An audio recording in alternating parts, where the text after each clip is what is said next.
Olá, eu sou a Thaís Venâncio e estou ao lado do neurologista e neurologista infantil, Dr. Marcelo Masrua. Que por acaso é seu marido, né? Exatamente. Seja bem-vindo ao nosso podcast da Neurowiser. A nossa plataforma oferece cursos online, todos na área de neurociência. E a cada mês temos novidades com novos especialistas, novos cursos. E aqui eles passam para falar um pouquinho sobre formação, sobre carreira e também sobre a proposta de cada curso. Então, seja bem-vindo. Hoje nós vamos falar sobre neuroradiologia. Por isso eu apresento para vocês a médica a doutora Ana Paula Fonseca. Seja bem-vinda. Obrigada, Thaís. Obrigada, Marcelo, pelo convite. É um prazer estar aqui com vocês. Prazer é nosso. Obrigada. Ana. É um prazer recebê-la aqui. Você que veio, passou já alguns dias aqui gravando conosco. Espero que tenha sido bem tratada pela nossa equipe. Fui super bem tratada. Recomendo altamente. Que bom.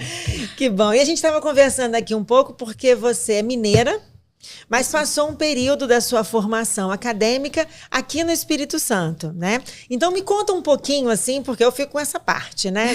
Não que eu sou fofoqueira, mas eu gosto de um pouquinho dos bastidores. Sim. Você é de que cidade de Minas? Eu sou de Montes Claros, que é no norte de Minas. Uhum. Eu fiz faculdade lá na Universidade Estadual de Montes Claros. Vim para Vitória porque minha tia morou aqui por um tempo. Eu gostava da cidade também. Vim para Vitória fazer a residência de radiologia, que fui aqui na UFES. Então, fiz o R1, R2, R3 aqui. E aí, já contando um pouquinho aí dos bastidores, né? Quando eu fiz a residência aqui, tinha um preceptor que eu tinha uma afinidade maior. E era um tema que eu achava... de certa forma, na vida, eu acho que eu fui me interessando por coisas que eu achava difíceis. Tem algumas pessoas que são um pouco assim, né?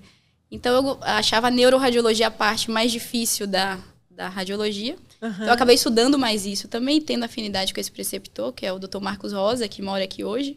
Então, acho que me apaixonei pela área. E aí, ele tinha se formado na Santa Casa de São Paulo. Acabou fazendo um link ali para eu fazer um estágio optativo na Santa Casa. E depois tentei a prova lá do Fellow. E aí, eu fui para São Paulo fazer neuroradiologia, que foram mais 2 anos, né? Mas radiologia já era um interesse seu desde o início da formação?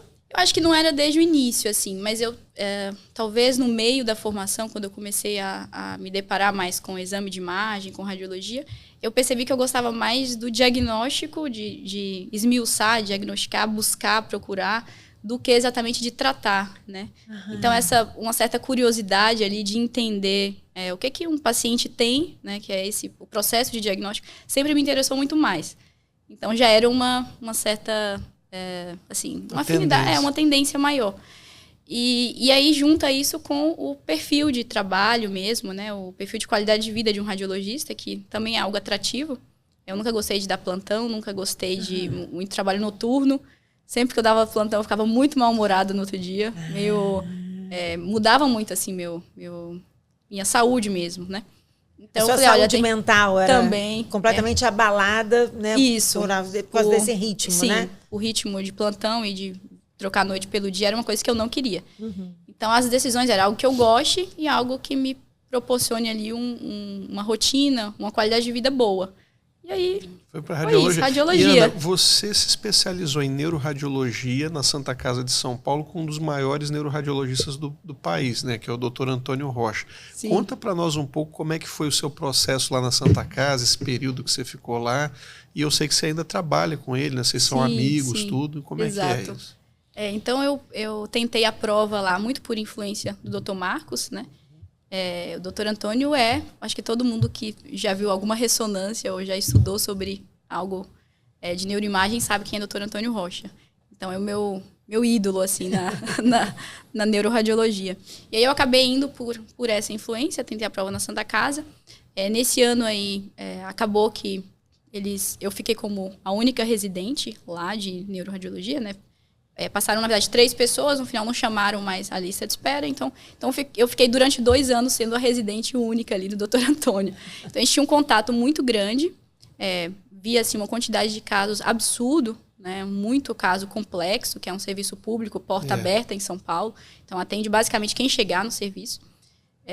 E um serviço grande com muito exame de imagem também. Muito. Eu não sei se você sabe, eu fiz um aperfeiçoamento lá em neuroradiologia. Não, eu passei 1 ano lá com o Antônio Rocha também. O volume de casos é absurdo. Muita extremamente complexo tuberculose, também, né? Neoplasia. Você vê de tudo lá, impressionante. E aí, como é que foi? E aí, a gente criou um vínculo assim, de confiança. Eu acho que eu aprendo muito ainda com ele, que eu fico um dia na semana ainda junto com ele no DASA. Mas, além disso, acho que criou também, eu acho que oportunidades na minha vida, né, foram criadas. Tanto do ponto de vista de trabalho, que hoje eu trabalho na rede DASA, muito porque tem esse link com a Santa Casa. Então, o Dr. Antônio, o Renato Hoffman, o Felipe Pacheco, todos são da Santa Casa e também da rede DASA. E são exponentes, assim, da neuroradiologia, né? E também na Sociedade Paulista de Radiologia, no CBR, que é o Colégio Brasileiro de Radiologia, essas pessoas são muito engajadas de aulas, congressos, publicações, artigos. Então, acabei que eu entrei junto ali e isso me abriu muitas portas. Acho que até conhecer você foi uma dessas portas que foram abertas. Verdade. Mas você também se tornou uma referência no CBR por conta da sua atividade no digital, né? Porque você é uma pioneira, você é uma radiologista que entrou com muita força nas mídias digitais e você é muito conhecida por isso, né? Sim, isso é verdade. Conta aí. Isso foi um pouco, eu acho que foi um bom risco que eu corri. Né, quando eu fazia o R4, quando eu entrei no R4, na verdade, eu lembro que eu falei assim, eu tenho que fazer alguma coisa. Inicialmente não tinha nenhuma visão de negócio, visão de monetizar, nada disso. Era assim, eu quero fazer alguma coisa que me obrigue a ler um artigo por semana. Vou abrir um Instagram anônimo e vou postar um artigo por semana. E vai ser minha meta ali. E aí eu criei um arroba, que era o arroba mais óbvio possível, que é arroba neuroradiologia.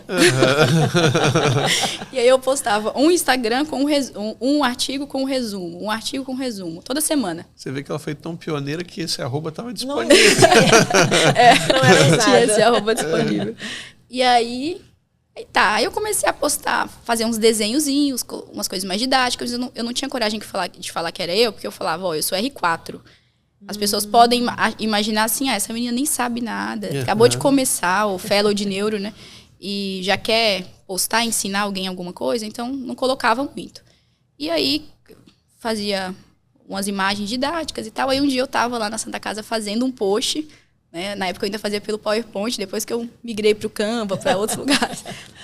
Aí o Dr. Antônio chega atrás de mim. O que você está fazendo? Aí eu falei, vou ter que contar. Porque... Falei, então, eu tenho uma página no Instagram, expliquei. Aí ele falou, que legal. E aí nessa hora que ele falou, que legal, me deu um insight de, olha, se ele aprovou, né, que era a pessoa que eu... Dentre os chefes, ele era quem eu temia um certo julgamento, eu vou colocar meu nome agora. E aí comecei a colocar meu nome. E aí, no Fellow mesmo, eu ficava produzindo conteúdo. E até que eu lembro que uma vez eu fui naquele congresso do Guarujá, de neurologia. Paulista de Neurologia. E aí eu tinha batido 5.000 seguidores, né? E aí eu lembro que eu cheguei lá, as pessoas falavam assim, nossa, você é a menina do Instagram. Eu era Fellow ainda. E eu achava isso uma das coisas mais bizarras, que eu falava, gente, mas como assim, né? Eu sou residente ainda, alguém aqui que eu nunca vi me conhece. Legal. Então, um poder ali de mídia social que eu comecei a perceber.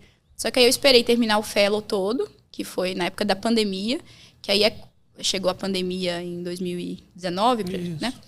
2020, né? Foi o ano. De 19 para 2020, que foi o ano que eu terminei o Fellow. Aí, terminando o Fellow, falei, agora eu acho que eu me sinto mais confortável de fazer um curso, fazer alguma coisa mais formal. Aí, chamei 2 amigos, a gente abriu um CNPJ mesmo, foi quando a gente abriu a empresa, e aí começou a fazer curso e né, monetizar de alguma forma. Mas aí, durante esses 2 anos, foi basicamente Instagram, depois virou uma empresa. É interessante você falar isso, porque eu imagino assim, né? Porque um médico clínico, né, que atende o paciente, está ali no dia a dia, já o que escolhe ser radiologista, e depois você como neuroradiologista, ele que gosta de ficar meio por trás, né? É isso mesmo? É essa característica que você buscou, assim, você de não se expor, acabou depois se expondo, de uma certa forma, nas redes sociais. Mas talvez mais fácil, porque você tem ali, né, um obstáculo, assim. Acaba que a escolha é essa também? Acho que para muito radiologista, essa escolha de ficar nos bastidores existe. Para mim não foi, não participou isso não foi um critério na minha escolha. eu sempre gostei muito de educação, eu gostava de fazer aula, minha mãe é professora também, então teve uma influência, assim, de eu gostar de educação. Eu digitava as provas dela, fazia questão, até hoje eu gosto de fazer isso, assim. Então, eu já tinha essa coisa de gostar de comunicação e educação. Então, o fato, assim, eu quero ficar nos bastidores, nunca, para mim, não foi isso, para a escolha da radiologia. Tanto que eu sempre, assim, trabalhando, eu gosto de ligar para o médico, gosto de conversar, eventualmente, com o paciente, né? Então, esse off aí não me pegou. Mas é certamente um critério, assim, de decisão de boa parte, talvez, não sei se é a maioria, mas uma boa parte dos radiologistas é ficar mais invisível ali, né? Menos visto, mais nos bastidores. Assim como patologia, né? Tem algumas especialidades que isso é um fator mais que chama atenção. E qual você acha que deve ser o olhar ou o diferencial nesse olhar do neuroradiologista? Você, por exemplo, ali na Santa Casa deve ter pego muitos casos. O treino do olhar, assim como o cirurgião treina as mãos, né? Você foi treinando o olhar para aquelas imagens, assim. O que faz a diferença? O que fez a diferença nesse período? Eu acho que, primeiro, estudar muito, com certeza, né? Mas tirando esse fator de dedicação pessoal, de estudo, de atualização, de dedicação mesmo, eu acho que se expor ao maior número de possibilidades ali, por exemplo, de casos diferentes. Radiologia, imagina, você decorar, aprender, né, um padrão de imagem. Então, você viu isso uma vez, legal, acho que aprendi, esqueceu. Viu isso de novo, quando você viu a quinta vez, sexta vez, dizem que a gente precisa ver umas 7 vezes para aprender, né? Várias vezes você fala, agora, se chega um paciente com isso, eu sei exatamente o que é. Então, eu acho que é esse padrão de repetição, ou seja, não sei se tem alguém aqui nos ouvindo que quer tentar uma especialidade dessa, eu acho que o melhor serviço é o que mais tem a possibilidade disso, de te expor a muitas e muitas doenças diferentes, pacientes diferentes, perfis de pacientes diferentes, né? Desde doenças, aquele paciente que é mais simples ali, até aquele que é uma doença mais rara, uma doença de um paciente com cuidado privilegiado, enfim, as diferentes... Para o médico é muito importante treinar, né? Então é exatamente isso que você falou. Um cirurgião, se ele for para um local que quase não tem cirurgia, alguém que está aprendendo cirurgia, como é que ele vai treinar? Ele precisa ter, primeiro, alguém que o ensine, que esteja ali junto com ele. Ele precisa de movimento cirúrgico. E ela precisa de movimento de imagens, né? Agora eu quero até aproveitar, antes cortando você ia fazer uma pergunta, mas você disse que já ficou 1 ano também fazendo essa experiência com o Antônio Rocha. Mas isso é um caso, assim, um diferencial. Não, o que acontece você, como clínico... eu conheci o Rocha em 2004. E foi quando eu convidei ele para fazer uma reunião junto com o grupo de neurologia infantil da Unifesp. O Dr. Luiz Celso Villanova era o chefe na época do serviço, eu era assistente imediato dele, né, médico contratado pelo serviço. E aí nós convidamos o Rocha para fazer essa reunião conosco, e ali eu comecei a ter contato com ele, fizemos uma amizade e tudo. E aí eu perguntei para ele assim, olha, eu queria aprender mais imagem, né, porque na época eu já tinha feito neurologia e neurologia infantil, e tinha feito eletroencefalografia também. Eu falei, quero aprender mais imagem. Aí ele falou, dá para fazer um aperfeiçoamento comigo lá na Santa Casa de 1 ano, você vai 2 vezes por semana, e aí fica vendo os casos lá com a gente. E foi ótimo, porque realmente você não sei nem de perto radiologia como um radiologista. Mas você sabe bastante. Mas a gente aprende alguma coisa. Então eu vou aproveitar e fazer uma pergunta para vocês dois, né? Você como clínico, né? E ela como neuroradiologista. Que sabe muito a clínica também. Isso é muito importante. Pois é. Muito importante. Qual a importância para vocês de um neurologista, neuropediatra, né, um neurocirurgião, aprender a analisar e a interpretar um exame de imagem? Responde primeiro, Ana, isso é fundamental. Isso é fundamental. Eu ia até falar que ele é uma exceção, na verdade. Né? A grande maioria não teve esse 1 ano com o Dr. Antônio, com algum radiologista. Então, muitos médicos clínicos, neurocirurgiões, neuropediatras não têm essa visão, que é uma visão extremamente importante. Muitos têm, né? Mas muitos não têm. Talvez até por não teve essa oportunidade, assim, um curso, um acompanhamento, né? Muitas vezes ou falta isso mesmo na formação. Mas isso é primordial. Por quê? Em grandes centros, quando você tem um radiologista que é referência ali, muitas vezes isso facilita a sua vida, que você consegue confiar no relatório. no laudo médico, né? Então, tem alguns médicos que sempre mandam o exame para mim, em São Paulo. Alguns mandam sempre o doutor Antônio. Então, você tem um canal aberto ali de comunicação de, olha, esse paciente aqui, ele tem epilepsia, ele tem algum transtorno do desenvolvimento.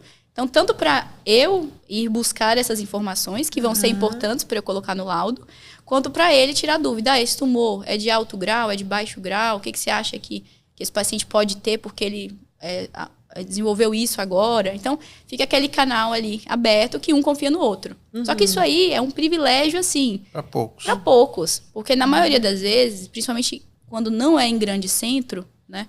Ou quando você não tem essa pessoa de confiança, ou o paciente faz o exame numa clínica que você não conhece, muitas vezes quem lauda o exame, por exemplo, é uma pessoa que não é especialista em neuro. Exato. Tem muitos radiologistas que se formam e fazem ultrassom e exames gerais, mas ele nunca estudou neuroradiologia específico ali. Então, você recebe muitos laudos ou incompletos, ou que não tem conclusão, ou que você, eu não sei o que essa pessoa quis dizer aqui com essa descrição. Certo. Então, e aí o que você faz com o paciente? Porque o paciente não tem nada a ver com isso, né? Ele quer o melhor cuidado, a melhor conduta, e a conduta vai partir de você, no caso, né, do neuro.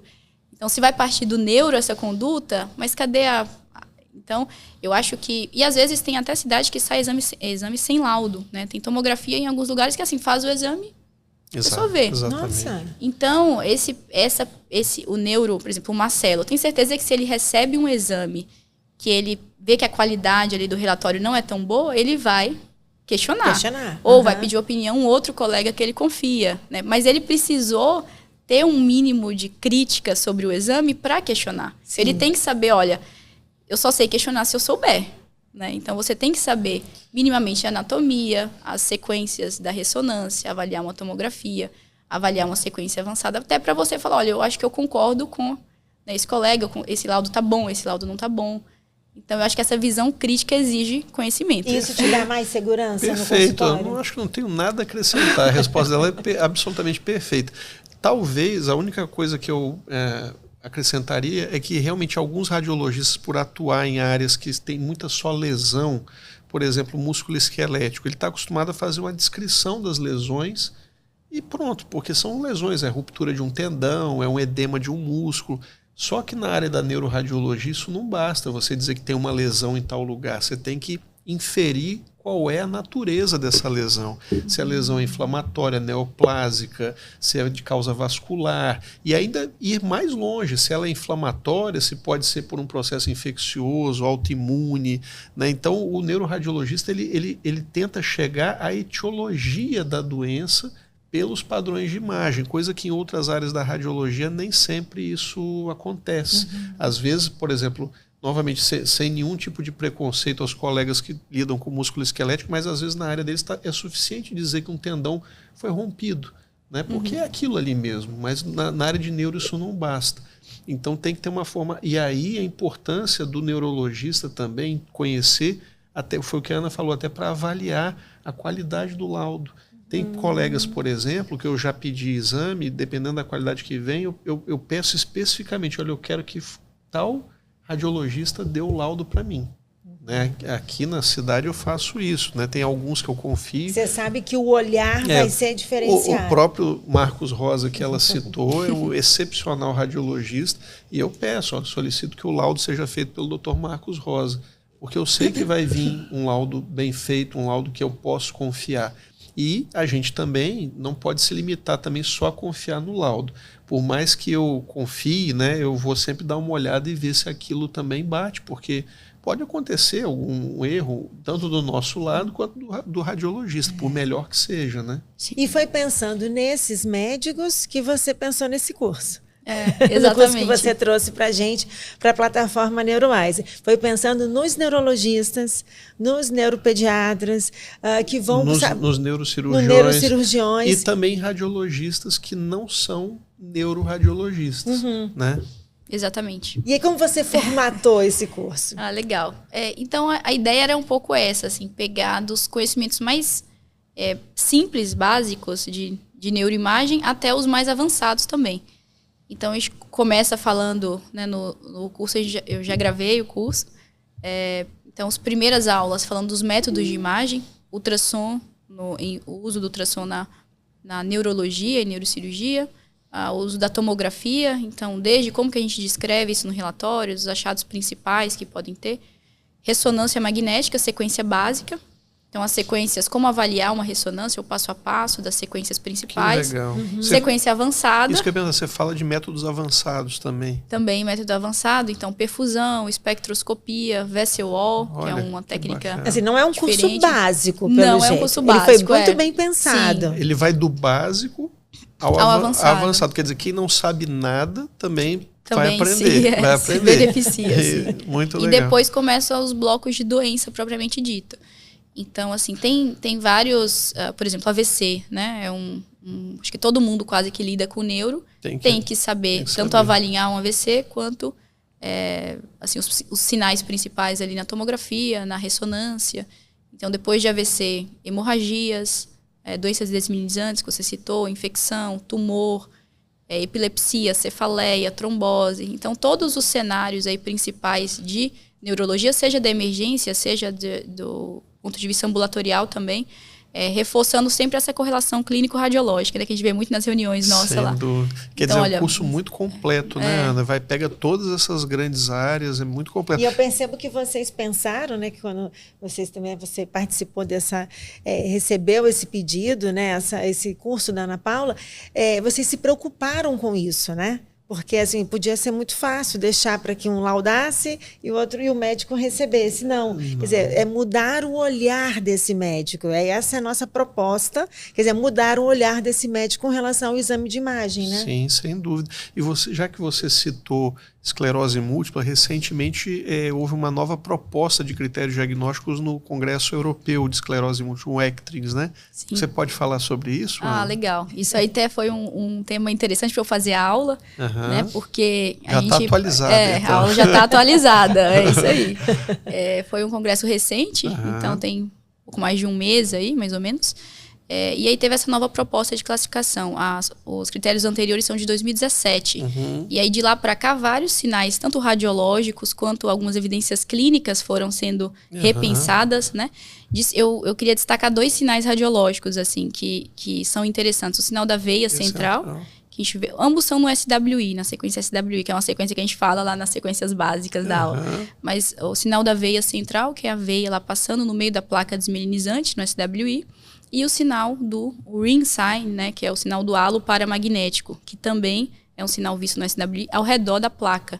Então, esses 2 sinais foi percebendo que tinham uma certa especificidade para a esclerose múltipla e não estavam nos critérios, né? Agora estão nos critérios. Então, temos aí 2 sinais radiológicos.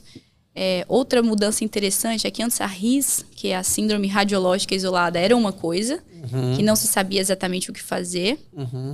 Trato, não trato, né? E a esclerose múltipla era outra. Hoje em dia, nessa nova proposta, são a mesma coisa. Legal. Desde que a síndrome radiológica isolada cumpra alguns outros critérios ali. Né? E aí, além disso, eu acho que essas 3 são, do ponto de vista radiológico, as mudanças mais interessantes.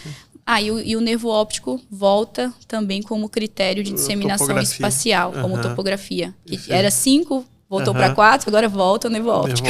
Também. Agora, você também é muito chamada para dar aula de tumores, né? Eu, recentemente, num congresso brasileiro, você deu uma aula de tumores do sistema nervoso central. Que mudanças nos últimos anos ocorreram?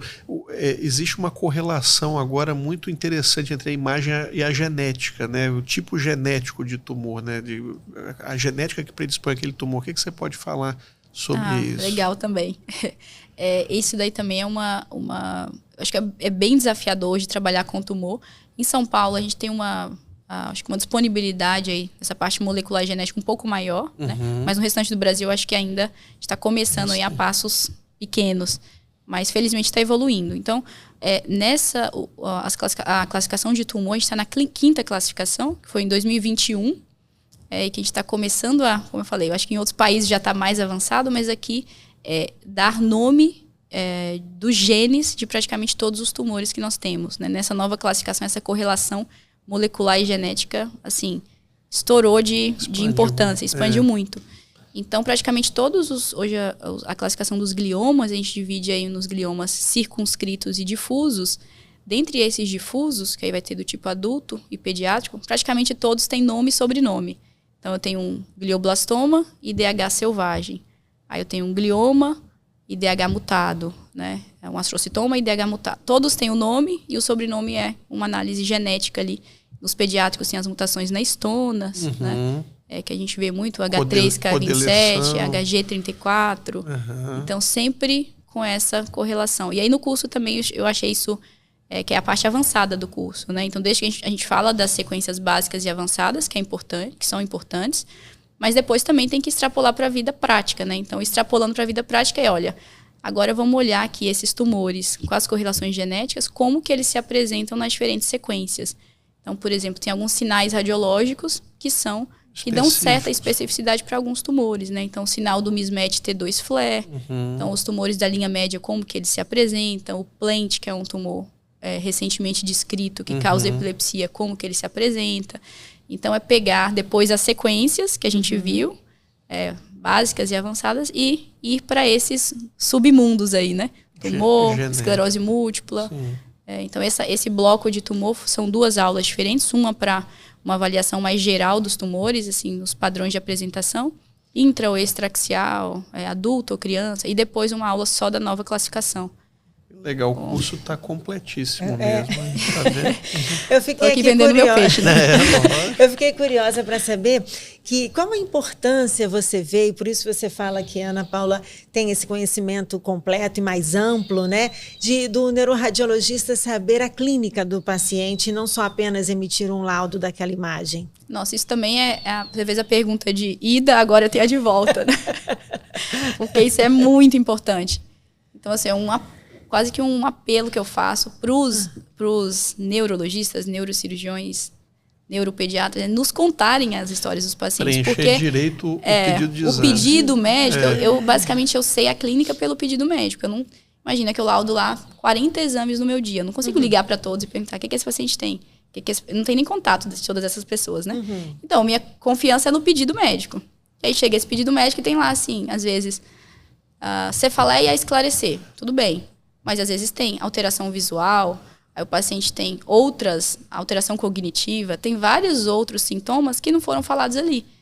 Então, ele até tem cefaleia, né? Mas, assim, o detalhe da clínica me ajuda absolutamente a pensar em alguma doença que eu vou buscar ali. Ou, às vezes, para você entender, né? Toda vez que a gente faz uma ressonância, a gente não faz uma ressonância com as mesmas sequências. Para cada doença, eu posso fazer sequências diferentes. Então, por exemplo, se você chega lá e fala, eu tenho cefaleia, você vai fazer um exame de 15 minutos com 5 sequências, 6 sequências. Mas se a pessoa tem uma epilepsia, já coloco sequências adicionais. Então, eu faço um volumétrico FLAIR, faço um volumétrico T1. Angulado, então, temporal. Então, eu faço um exame diferente. Então, essa clínica não guia duas que coisas. Não é o mesmo exame, quando tem, de fato, um bom pedido, uma boa solicitação, esse exame não vai ser feito da mesma forma para todos. Vai ser feito personalizado. Exatamente. Então, não só Mas o isso exame... não é algo comum, né? Que os médicos hoje já pedem ou eles já têm essa consciência? Depende muito. Tem muito médico que pede super completo no pedido, assim. Mas tem médico que já coloca o CID ali de uma coisa aleatória, transtornos neurológicos. Só por convênio autorizado. Então, tem médico que não pede bem, infelizmente. E aí, quando esse paciente chega, aí a gente conversa com o paciente, né? Então, para tentar achar esse melhor protocolo. Então, é tanto para direcionar quais sequências e qual protocolo fazer. E também, quando eu estou avaliando, imagina que tem 1 milhão de estruturas ali e sequências. Quando eu tenho uma clínica bem definida, eu já vou nas coisas que eu quero buscar. Esse paciente eu estou suspeitando de tal coisa. Uma paralisia, não sei, de um nervo ali intracraniano. Então, eu vou naquele nervo e olho bonitinho e a chance de eu achar o problema é maior. Olha. Entendeu? Então, faz toda a diferença. Respondendo sua pergunta. Fundamental. Isso é muito bom. Bom, mas isso nunca é... Só te incomodar. Isso, por mais que é uma coisa assim, muito, muito, muito importante, nunca é pouco falar. Porque realmente é um trabalho quase que assim, educacional. Acho que nesse vai e vem, né? Claro. De nós, radiologistas, conseguirmos agregar mais para os solicitantes, né? Que a gente chama de solicitantes, os clínicos. E eles também nos ajudarem, né? Uma ajuda. E no final das contas, ambos querem uma coisa em comum, que é aquele diagnóstico ali do paciente, que ele seja mais bem tratado, que ele seja... que a gente acerte mais, né, naquele diagnóstico juntos e que depois tem um desfecho melhor. Sim. Porque então, a gente tem um alcance aqui na plataforma de médicos, né, das capitais, mas nós temos muitos médicos das cidades do interior do país. Né? Nós temos alunos, né, na pós-graduação, na mentoria em neurologia infantil, de pessoas nos extremos, né, e que às vezes a capacidade pública, da saúde pública nessas cidades é pequena. Então, talvez isso vai servir realmente para ajudar, sim, né? Como melhorar como um todo para esse médico, para esse paciente nessa região. Então, essa minha preocupação vai além, né, das grandes capitais. Sim, com certeza. Mas, dizer que o curso que a Ana Paula preparou está muito completo, ela fez com o maior carinho, né?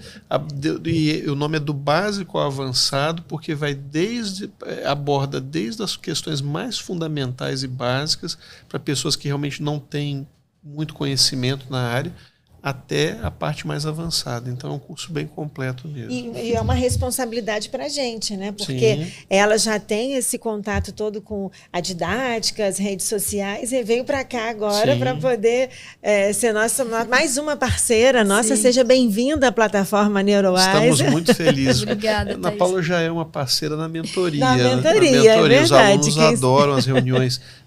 São quinzenais, a cada 15 dias. A gente faz uma reunião clínico-radiológica e a Ana Paula é a neuroradiologista que discute os casos. E eu vejo que os alunos participam ativamente, né? Querem mandar casos, né, para vocês? Mandam casos, participam, postam no Instagram, são super engajados. Inclusive, a Ana Paula tem uma aula já que está aberta na plataforma, gratuita, a respeito do que o neurologista infantil precisa saber sobre neuroimagem, e está excelente. Essa aula é uma prévia do que é o curso dela, da didática, tudo. Então, quem quiser verificar a qualidade, só assistir aquela aula que com certeza vai ver que a qualidade é excepcional. Obrigada, Marcelo. Obrigada pela preocupação, pela qualidade do seu curso. Eu tenho certeza que vai ser um sucesso. E para você que está assistindo, apenas você pode procurar aqui na nossa plataforma Neuroimagem do Básico ao Avançado, com a doutora Ana Paula Fonseca, que eu tenho certeza que você vai passar por uma grande transformação em tudo na sua carreira após esse curso. Sem dúvida. Estou correta? Espero que sim também. Sem dúvida. Fiz com esse objetivo, então... Ana Paula, muito obrigada por ter vindo. Muito obrigado. Espero que você volte mais vezes para gravar mais cursos. Muito obrigada a vocês. Amei estar de volta em Vitória. Tanto por vocês aqui, com certeza, o estúdio, né, o carinho de vocês, o cuidado. Também pela cidade, que é maravilhosa. Sempre que eu venho, dá vontade de voltar e falar, ai meu Deus, por que eu saí daqui? Quem sabe um dia. Mas é isso. Muito obrigada mesmo. Muito obrigada. Obrigada pela sua parceria. Eu que agradeço. Obrigado Obrigada a todos. A você pela sua companhia. No próximo episódio teremos mais um curso que será apresentado aqui na nossa plataforma Neurowiser. Até lá.